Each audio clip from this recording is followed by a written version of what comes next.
Hi everyone welcome to technical Bangla चले आसलाम नतून आरेकटी भिडियोते और आजकेर भिडियोर टपिक आपनारा टाइटल और थाम्बनेल देखেই বুঝে গেছেন। আজকে আমরা কথা বলবো এমন এক ধরনের হ্যাকারদের সম্পর্কে যাদের উদ্দেশ্য খারাপ, এমনকি তাদের কাজ করার ধরনও খারাপ এবং তাছাড়া তারা অনেক খারাপ খারাপ কাজ করে। যে খারাপ কথা তো অনেক বললাম, বাট এদের না কিছু ভালো দিকও আছে, আবার কিছু খারাপ দিকও আছে। তো এই সমস্ত জিনিস সম্পর্কে আলোচনা করব। তবে আমি আজকের ভিডিওটা একটু ডিসকাশন করব আসলে যে কেন আপনি এই ধরনের হ্যাকিং শিখবেন না, এরা কারা, এদের উদ্দেশ্য কি, এই সমস্ত। তো প্রথমত আমরা জানবো যে ব্ল্যাক হ্যাট হ্যাকিং কি। হ্যাকারদের সম্পর্কে জানার আগে জেনে আসি যে ব্ল্যাক হ্যাট হ্যাকিং কি, কারণ এটা সম্পর্কে যদি আমরা না জানি তাহলে আসলে এই যে হ্যাকাররা রয়েছে এদের উদ্দেশ্য কি এটাও বুঝতে পারবো না। তো প্রথমত যে প্রশ্নটা যে ব্ল্যাক হ্যাট হ্যাকিং কি, তো দেখেন সেই সমস্ত হ্যাকিং যেগুলো ব্যবহার করা হয় সম্পূর্ণ নিজের স্বার্থের জন্য, অর্থাৎ যাতে জনগণের স্বার্থ একদম ইনভলভ থাকে না। মানে মনে করেন আপনার উদ্দেশ্য রয়েছে খারাপ, আপনি এখন একটা ব্যাংক অ্যাকাউন্ট হ্যাক করবেন অথবা কারো ফেসবুক অ্যাকাউন্ট হ্যাক করবেন, অথবা মানে যে সমস্ত হ্যাকিং এর স্বার্থের ব্যাপার রয়েছে সেটা হোক নিজের স্বার্থ কিংবা নিজের পরিবারের স্বার্থ, কিন্তু স্বার্থ তো স্বার্থই হয়। আর যে সমস্ত হ্যাকাররা মূলত স্বার্থপর, মানে যাদের উদ্দেশ্য থাকে এরকম কিছু করা যার ফলে নিজের স্বার্থ হাসিল হয়, হতে পারে ওটা কোনো নাম যশ কামানো অথবা টাকা পয়সা কামানো অথবা কারো বদনাম করা, অনেক কিছু হতে পারে। তবে আসলে আমরা সেটাকে ব্ল্যাক হ্যাট হ্যাকিং ধরি যেটা আসলে নিজের স্বার্থের জন্য কিংবা কারো ক্ষতি করার জন্য, অর্থাৎ যেটা ভালোর জন্য না সেটাই খারাপ। আর খারাপের রং কালো, এটা আমরা সবাই জানি। তো ব্ল্যাক হ্যাট হ্যাকার কারা, এখন কথা যারা আসলে এই ধরনের হ্যাকিং করে যেগুলো সমাজ অথবা রাষ্ট্র অথবা বিভিন্ন ধরনের নিয়ম নীতিমালা ভঙ্গ করে এবং এই টাইপের রুলের বিরুদ্ধে, এই সমস্ত হ্যাকিংকে আমরা ব্ল্যাক হ্যাট হ্যাকিং বলতে পারি। তো জিনিসগুলো অনেক ইজিলি আমি হয়তো বলেছি, বাট এরপরে যে জিনিসগুলো বলবো এগুলো আপনাদের একটু মনোযোগ দিয়ে বুঝতে হবে। তো প্রথমত দেখেন ব্ল্যাক হ্যাট হ্যাকারদের ভিতর অনেক ধরনের হ্যাকিং আসে। এর ভিতর আপনি মনে করতে পারেন কার্ডিং, আমরা যে ক্রেডিট কার্ড বা এটিএম কার্ড যে কার্ডের ভিতর প্রবেশ করাই এবং আমাদের টাকা বের করে থাকি পাসওয়ার্ড ব্যবহার করে। তো কিছু হ্যাকার রয়েছে যারা আসলে বিভিন্ন ধরনের কোডিং এর মাধ্যমে কিংবা একটা কার্ডের হুবহু কোলন একটা কার্ড তৈরি করে ওটার ইনক্রিপশন ভেঙে কার্ডিং মেশিন থেকে টাকা বের করে। একজন কার্ডারের এই ক্ষেত্রে বিভিন্ন ধরনের উদ্দেশ্য কিংবা কাজ করার পদ্ধতি ভিন্নতর হতে পারে। কোনো কোনো কার্ডার আসলে সাধারণত করে কি এটিএম মেশিনগুলোর যে ভালনারেবিলিটি থাকে ওইগুলো খুঁজে বের করে। বিভিন্ন সময় আমরা এরকম শুনতে পারিছি যে ডাচ বাংলা ব্যাংক থেকে এরকম টাকা হ্যাক হয়ে গেছে, আবার কখনো বাংলাদেশ ব্যাংক থেকেও টাকা হ্যাক হয়ে গেছে, যে সমস্ত কিনা অনেক কঠিন একটা ব্যাপার ছিল। এদের উদ্দেশ্য থাকে এরকম যে বিভিন্ন ব্যাংক অথবা ব্যাংক সিস্টেম থেকে আসলে দুর্বলতাগুলো খুঁজে বের করা। তো সাধারণত কিছু হ্যাকার এরকম রয়েছে যারা আসলে এই সমস্ত জিনিস সম্পর্কে বেশি চর্চা করে থাকে। এটিএম মেশিন কিংবা ব্যাংকের যত ইনফরমেটিভ সার্ভার রয়েছে, তারপর মনে করেন এই এটিএম মেশিন কিভাবে কাজ করে এবং তাছাড়া কিভাবে এটিএম বুথ থেকে টাকা তোলা হয়, এদের ভিতর ইনক্রিপশন কি, কোন ইনক্রিপশনে পাস করলে এটিএম থেকে টাকা বের হয়ে আসবে, এই সমস্ত ইনক্রিপশন নিয়ে পড়াশোনা করে। আর এই ব্যাপারে অবশ্য আমার একটা বিস্তারিত ভিডিও রয়েছে, যে ভিডিওটায় ডাচ বাংলা ব্যাংক থেকে যে এটিএম এর টাকা হ্যাক হয়ে যাচ্ছিল ওইটা সম্পর্কে আমি বিস্তারিত আপনাদের ধারণা দিয়েছি এবং এটা কিভাবে হচ্ছিল আমার নিজের যে থিওরি আমি ওটা আপনাদের সাথে প্রকাশ করেছিলাম। এবং এছাড়া একটা এটিএম মেশিন কিভাবে কাজ করে থাকে আর হ্যাকাররা ওইটাকে কিভাবে ভাঙতে সফল হয়েছিল, এই সমস্ত জিনিস নিয়ে আমি কথা বলেছিলাম। তো ওটা গেল সাইডে। এখন কথা বলি যে আসলে তারা ওই রকম বিভিন্ন জিনিস নিয়ে চর্চা করে থাকে।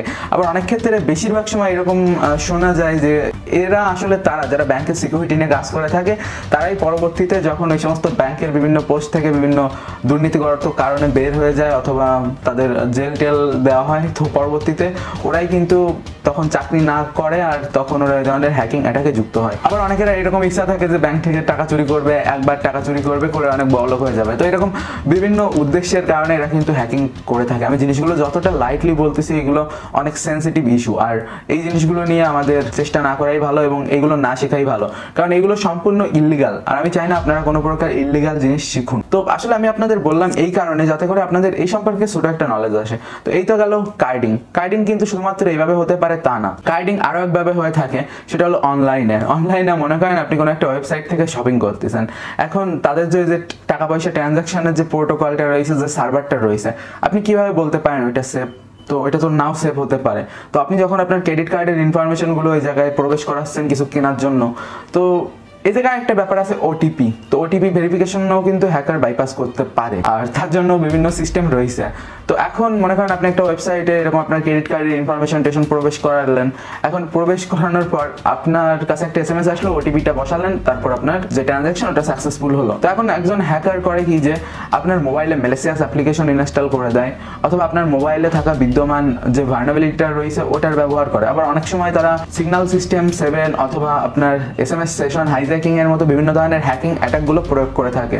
অবশ্যই এই সমস্ত জিনিস আপনাদের কাছে অনেক নতুন, বাট আমাদের চ্যানেলটা যারা ফলো করে এই সমস্ত কথার সাথে তারা পরিচিত, কারণ আমরা এই সমস্ত জিনিস নিয়ে অনেক ভিডিও তৈরি করেছি, অনেক প্র্যাকটিক্যাল ভিডিও রয়েছে, বাট ওইগুলো সম্পূর্ণ ইথিক্যাল পারপোজে। তো আমাদের আগের ভিডিওগুলো দেখে আসতে পারেন আপনি যদি এই সমস্ত জিনিস সম্পর্কে নতুন হয়ে থাকেন, যে কিভাবে একটা ফোনের SMS হ্যাক হতে পারে কিংবা কিভাবে SMS এর মাধ্যমে একটা কমপ্লিট ফোন হ্যাক হতে পারে। এই সমস্ত নতুন কোনো ব্যাপার না। এখন সেই হ্যাকার ওই ক্রেডিট কার্ডের ইনফরমেশনগুলো নিজে নিয়ে থাকে এবং নিয়ে পরবর্তীতে ওই জিনিসগুলো কাজে লাগিয়ে আপনার অ্যাকাউন্ট হ্যাক করে নিতে পারে। সেভাবে আসলে অনেক সময় হ্যাক হয়ে যায়, আবার অনেক সময় বিভিন্ন ওয়েবসাইটের ডাটাবেসও কোনো হ্যাকার হ্যাক করে থাকে। কিছুদিন আগে যেমন ফেসবুকের ডাটাবেস থেকে অসংখ্য পরিমাণ অ্যাকাউন্টের ইনফরমেশন বের হয়ে গেছিল।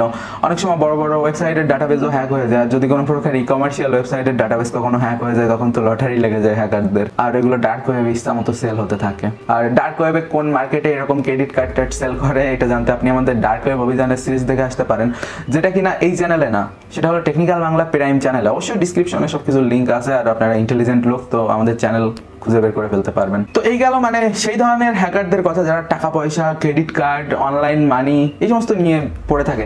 আবার অনেক হ্যাকাররা তো এরকম রয়েছে যারা বিটকয়েনের পিছনে লেগে থাকে, বিটকয়েন মাইনিং করে। আবার অনেক সময় বিটকয়েন হ্যাক করাও তো একটা সহজ ব্যাপার না, তবে ইউজারদের হ্যাক করা সহজ। তো ব্যাপারটা আপনারা বুঝতে পারিছেন যে ব্ল্যাক হ্যাট হ্যাকাররা আসলে কিভাবে নিজেদের টার্গেট আসলে মানি লন্ডারিং টাইপের কেসের ক্ষেত্রে ব্যবহার করে থাকে। তো এটা তো আমাদের গেল ক্রেডিট কার্ড। যদিও ক্রেডিট কার্ড এই মহাসমুদ্রের একটা সুসের মতো ছিল, এরপর আপনারা ডার্ক ওয়েবটাকে ধরতে পারেন। ডার্ক ওয়েবে বিভিন্ন ধরনের ক্রাইম হয়ে থাকে।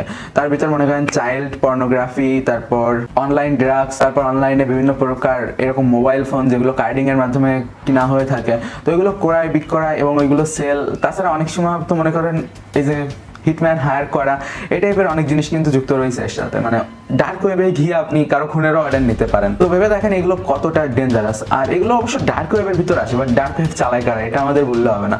ডার্ক ওয়েব চালিয়ে থাকে ব্ল্যাক হ্যাট হ্যাকাররা, কারণ ডার্ক ওয়েব খুবই গোপনীয় একটা জিনিস এবং এটা যে কেউ কোডিং করতে পারে না। আর ডার্ক ওয়েবে ওয়েবসাইট অথবা ডার্ক ওয়েবে কিভাবে আপনি ভিজিট করবেন এগুলো সম্পর্কে আমাদের আগের ভিডিওতে আমি অনেকটা বলেছি। তবে এখন আপনি বুঝতে পারছেন যে আসলে ডার্ক ওয়েব আর ব্ল্যাক হ্যাট হ্যাকারদের গভীর একটা সম্পর্ক আছে, যেটা অবশ্য যে কেউ বুঝতে পারবে। তো এরপরে আরেকটা জিনিস আছে যেটা হলো ক্র্যাক সফটওয়্যার। অনেক সময় আমরা বিভিন্ন ধরনের সফটওয়্যার ক্র্যাক ইউজ করে থাকি। এই ক্র্যাক সফটওয়্যার ইন্ডাস্ট্রিও কিন্তু অনেক বড়।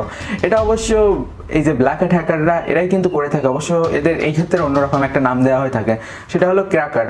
সে ধরুন পাবজি গেম হ্যাক হোক কিংবা কোনো অনলাইন গেম আপনি যাই ধরেন, এই ধরনের গেমগুলো হ্যাক করা অথবা এই টাইপের যত ওয়েবসাইট রয়েছে যারা এই ধরনের হ্যাকিং প্রোভাইড করে থাকে, অ্যাজ এক্সাম্পল গেট ইনটু পিসি, রেপডিল, আর তারপর অ্যান্ড্রোপ্লেস, এই টাইপের বেশ কিছু ওয়েবসাইট রয়েছে যারা গেম হ্যাকিং এবং মোড তাছাড়া বিভিন্ন সফটওয়্যার ক্র্যাক প্রোভাইড করে থাকে। এটা এক ধরনের ব্ল্যাক হ্যাট হ্যাকিং এর আন্ডারে পড়ে, আর এটা এক ধরনের সফটওয়্যার পাইরাসিও হয় এর মাধ্যমে। তো এটাও আসলে ইলিগাল। তবে এই ব্ল্যাক হ্যাট হ্যাকিং আর ওই ব্ল্যাক হ্যাট হ্যাকিং এর ভিতরে অবশ্য ক্রাইমগত ডিফারেন্স রয়েছে, বাট দুটোই কিন্তু ক্রাইম, আর প্রত্যেকটাতে আসলে জেল জরিমানা হওয়ার প্রচুর পরিমাণ সম্ভাবনা রয়েছে যদি কোনো হ্যাকার পুলিশের কাছে ধরা পড়ে। আর ক্রিমিনাল যত বড়ই হোক সে একদিন না একদিন ধরা পড়ে। তো এই কারণে ক্রাইম করার আগে আমাদের চিন্তা করা উচিত। যদিও কিছু সোশ্যাল ক্রাইম রয়েছে যেগুলো আসলে ব্ল্যাক হ্যাট হ্যাকিং এর আন্ডারে পড়ে, এগুলো সম্পর্কে একটু সামনে আমি কথা বলতেছি, বাট আগে আমি এই টপিকগুলো ক্লিয়ার করি। দেখুন অনেক সময় বিভিন্ন গেমের সফটওয়্যার মোড টোড আমরা পাই, তো ওইগুলো আমরা ডাউনলোড করে ব্যবহার করি, খেলি। তো মনে করেন আপনি পাবজির হ্যাক পাইছেন, তো ওই হ্যাকটা পেয়ে আপনি খেলতেছেন। তো এর মানে এই না যে পাবজি গেম আপনি হ্যাক করে ফেলেছেন, আপনি জাস্ট ওই হ্যাকটা ইউজ করতেছেন। বাট যে আসলে ওই জিনিসগুলো তৈরি করেছেন, মানে ওর পিছনে যে মাস্টার মাইন্ডটা রয়েছে, তো সে একজন ব্ল্যাক হ্যাট হ্যাকার, কারণ সে এগুলো ইললিগাল কাজ করতেছে। আর এই ধরনের জিনিস শিখতে গেলে আপনাকে রিভার্স ইঞ্জিনিয়ারিং শিখতে হবে। তাছাড়া গেমের যে হেক্স ভ্যালুগুলো রয়েছে, তাছাড়া গেমের এই যে বিভিন্ন ইউনিট, যে ইউনিটগুলো অবশ্য গ্রাফিক্স ইউনিটের কথা আমি বলতেছি না, কারণ গ্রাফিক্স ইউনিট না জেনেও কিন্তু এই সমস্ত কাজ করা যেতে পারে। আসলে গেমের গ্রাফিক্স ইউনিট আর ইন্টারনাল ইউনিট দুটো আলাদা হয়ে থাকে। তো এই ইন্টারনাল ইউনিট সম্পর্কে আপনাকে নলেজ রাখতে হবে। এই ইন্টারনাল ইউনিট বলতে আমরা এই জায়গায় বুঝতে পারি এই যে গেমের বিভিন্ন যত ভ্যালুগুলো রয়েছে, তাছাড়া ডিফল্ট যে ভ্যালুগুলো রয়েছে, তাছাড়া অনলাইন যে গেমগুলো হয়ে থাকে ওইগুলোর অনলাইন সময় যে এক্সচেঞ্জিং যে সিস্টেমটা রয়েছে, তাছাড়া ডেটার ভিতর যে ইনক্রিপশনগুলো রয়েছে, ইনক্রিপশনগুলো বাইপাস করা। আর অফলাইন গেমগুলো হ্যাক করা অবশ্য অনেক সহজ, কিন্তু অনলাইন কিন্তু অনেক কঠিন হয়ে যায়। তবে চেষ্টা করলে মানুষ কি না পারে। তো তারা এই ধরনের কাজ করে থাকে। তো এই তো গেল বেসিক মানে ব্ল্যাক হ্যাট হ্যাকিং এর কিছু ব্যাপার। বাট আমি বললাম না যে এটা সমুদ্রের একটা শুয়ের মতো, বাট এরপর আরো বহুত জিনিস আছে। আপনি এই জায়গায় মনে করেন ধরতে পারেন ওই যে ফোন কলের মাধ্যমে বিভিন্ন ধরনের হ্যাকিং হয়ে থাকে, মানে এই যে ব্যাংক থেকে টাকা চুরি যাওয়া, ওটিপি ভেরিফিকেশন বলে দেয়। অ্যাজ এক্সাম্পল আমার কাছে এরকম একটা ফোন আইছিল যে বলে কি যে আমি বিকাশ অফিস থেকে বলতেছি, আপনার নাম্বারে এরকম কি একটা সমস্যা হয়েছে, আপনার নাম্বারে আমরা একটা SMS পাঠাচ্ছি, ওই কোডটা আমাদের বলেন, আমরা ঠিক করে দিচ্ছি। আর তারপর পাসওয়ার্ড নিয়ে এরকম অ্যাকাউন্ট থেকে টাকা সরিয়ে নেয়। এটা কমন একটা ইস্যু, বাট এটাও কিন্তু ব্ল্যাক হ্যাট হ্যাকিং এর ভিতর পড়ে। আর আপনাদের কি মনে হয় এর পিছনে একজন লোক থাকে? এর পিছনে অনেকজন লোক রয়েছে। এই যে আমার নাম্বারটা তাদের কাছে পৌঁছালো কিভাবে? হয়তো আমি কখনো ভুল করে কোনো একটা ওয়েবসাইটে লগ ইন করেছিলাম, কিংবা কোনো এক জায়গায় কোনো একটা ফেসবুক গ্রুপে কিংবা কোনো এক জায়গায় আমি এটা পোস্ট করছিলাম। আসলে ব্ল্যাক হ্যাট হ্যাকাররা এই জায়গায় ডেটা ক্রলিং করে, মানে বিভিন্ন তথ্য থেকে এগুলো খুঁজে বের করে, ডক্সিং করে, ইনফরমেশন গ্যাদারিং করে। তাদের কাছে ইনফরমেশনের বড় বড় ডাটাবেস থাকে। ব্ল্যাক হ্যাট হ্যাকারদের উদ্দেশ্য যে কোনো কিছু হতে পারে, যেমনটা আমি এতক্ষণে বললাম যে মানে বড় রামায়ণ মহাভারত আমি বলে ফেললাম, বাট বেসিক্যালি তাদের যে কনসেপ্টগুলো থাকে এগুলো কিন্তু এরকম। তারা প্রথমত ডাটা কালেক্ট করে, অসংখ্য পরিমাণ ডাটা থাকে।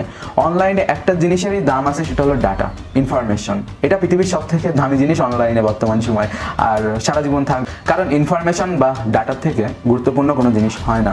এই ইনফরমেশন কিন্তু শুধুমাত্র যে আপনার নাম নাম্বার এই সমস্ত না, আপনার পাসওয়ার্ডও একটা ডাটা, এমনকি আপনার ফিঙ্গারপ্রিন্টও একটা ডাটা, আপনার ছবিও একটা ডাটা।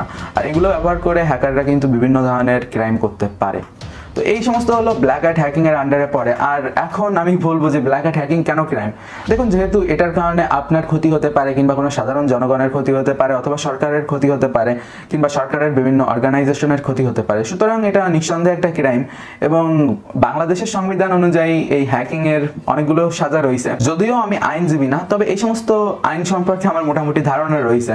তো বিভিন্ন আইন, অর্থাৎ আইসিটি অ্যাক্ট এবং তাছাড়া বাংলাদেশের সংবিধানে তথ্য যোগাযোগ আইন রিলেটেড বেশ কিছু আইন রয়েছে। সো এর ফলে আসলে এই টাইপের ডিজিটাল সিগনেচার রিলেটেড যত সমস্যাগুলো রয়েছে, মানে এগুলো কারো কাছে চলে যাওয়া কিংবা অবৈধভাবে কারো ডিজিটাল সিগনেচার ব্যবহার করা, এই ধরনের ক্রাইম করলে বড় বড় জরিমানা এবং 6 মাস কিংবা 10-15 বছরের মতো জেলেরও সুযোগ রয়েছে। তাছাড়া সর্বোচ্চ 1 কোটি টাকা জরিমানার মতো ব্যাপার রয়েছে বাংলাদেশের সংবিধানে। তো এই টাইপের আপনি যদি ভেবে থাকেন যে কারো একটা ফেসবুক অ্যাকাউন্ট হ্যাক করবেন, তো সে যদি গিয়ে এখন কেস করে দেয়, দেন আপনি বিপদে পড়বেন। আর এই টাইপের কাজ না করাই ভালো। তাছাড়া কারো কম্পিউটার কিংবা কারো মোবাইল থেকে ব্যাংকের ইনফরমেশন বের করা, কিংবা এই যে আমরা বিভিন্ন সময় এই যে man in the middle attack করে থাকি পাবলিক ওয়াইফাই পেলে, তো যারা আমরা সাইবার সিকিউরিটি আর ইথিক্যাল হ্যাকিং এর সাথে জড়িত রয়েছে, আমরা এই ধরনের অবৈধ কাজগুলো করে থাকি। এগুলো থেকে আমাদের বিরত থাকা উচিত। আর কারো ইনফরমেশন চুরি করার আগে আমাদের ভেবে নেওয়া উচিত। কারো কম্পিউটার মনে হয় আপনার সামনে রয়েছে, এখন আপনি ওটাতে একটা পেন ড্রাইভ ঢুকায় তার কিছু পার্সোনাল ছবি কিংবা ভিডিও নিয়ে গেলেন, ওটাও কিন্তু একটা সাইবার ক্রাইম, ওটাও কিন্তু ব্ল্যাক হ্যাট হ্যাকিং এর আন্ডারে পড়ে। তো এক্ষেত্রে আমরা বলতে পারি যে একটা লোক যে কিনা অনেক প্রোগ্রামিং জানে, অনেক হ্যাকিং জানে, সে বাজে কাজ করলে সেটা যে ব্ল্যাক হ্যাট হ্যাকিং হবে সেরকম কিছু না। আপনি যদি আপনার অল্প জ্ঞান নিয়েও যদি কোনো ক্রাইম করে ফেলেন, ওটা ব্ল্যাক হ্যাট হ্যাকিং এর আন্ডারে পড়ে। আর যদি কোনো বিজ্ঞ লোকও এই কাজটা করে থাকে, এটা ব্ল্যাক হ্যাট হ্যাকিং এর আন্ডারে পড়ে। তো বুঝতেই পারলেন যে এটা একটা বিরাট বড় ধরনের ক্রাইম। আর আমাদের উচিত যে এই ধরনের ক্রাইম থেকে বাঁচার আর এই ধরনের ক্রাইম না করার। সাইবার সিকিউরিটি আর ইথিক্যাল হ্যাকিং আমরা শিখতেছি এগুলো বিভিন্ন কোম্পানি কিংবা অর্গানাইজেশনের সাথে কাজ করার, এবং আমাদের এগুলো ডেভেলপ করা, এবং যারা আসলে বাজে কাজগুলো করতেছে তাদের বিরুদ্ধে আমাদের একটা যুদ্ধ করতে হবে। যেমন বর্তমান সময়ে আমরা সকলে মিলে করোনা ভাইরাসের সাথে যুদ্ধ করতেছি। করোনা ভাইরাস বেশি শক্তিশালী নাকি আমরা বেশি শক্তিশালী, এরকম বিভিন্ন জিনিস নেটে চলতেছে। যাই হোক, ওই সমস্ত ব্যাপার নিয়ে আমি আলোচনা করবো না, কারণ আমি কোনো প্রকার রোস্টারও না আর কোনো প্রকার কন্ট্রোভার্সিতেও জড়াতে চাই না। আমি জাস্ট আপনাদের সাথে কিছু ইনফরমেশন শেয়ার করতে চাইছিলাম। আর আশা করি ব্ল্যাক হ্যাট হ্যাকিং সম্পর্কে আপনারা একটা ডিপলি ইনফরমেশন পাইছেন আর সাইবার ক্রাইম সম্পর্কেও পাইছেন। তো প্রথমত আমি একটা কথা বলবো, ডোন্ট গো ফর ইট, কারণ এটা ভালো না। এটা আপনার স্বাস্থ্যের পক্ষে এবং আপনার পরিবার অথবা আপনার ব্যক্তিগত পক্ষে খুবই ঝুঁকিপূর্ণ হতে পারে। আপনি বিরাট বড় ঝামেলায় ফেসে যেতে পারেন।